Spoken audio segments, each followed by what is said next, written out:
Grabe. So, marami po talagang nagsasabi na over na daw ang Team Jomar.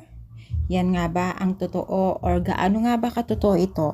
So bago natin ipagpatuloy ang ating pag-support today's video, kung bago ka pa lang sa aking channel, please subscribe po, like and pakit na rin po natin guys ang notification bell upang ma-update po tayo kung ako po ay nag-upload sa mga viral and trending video.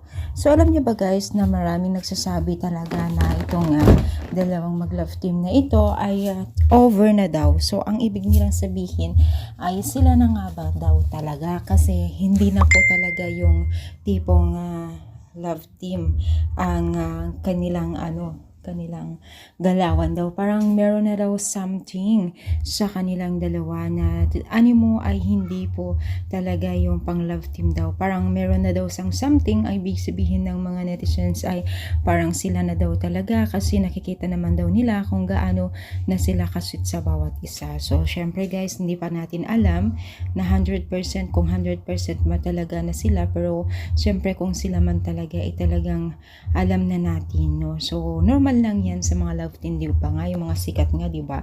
Minsan naghihiwalay pa nga mga yung tunay na karelasyon ng mga nag-love team dahil nga po sa na-develop sila sa kanilang love team, di ba? So hindi malayo talaga as long as naman na mga single sila at wala silang sabitay, wala naman pong bawal o wala naman pong masama dyan, di ba?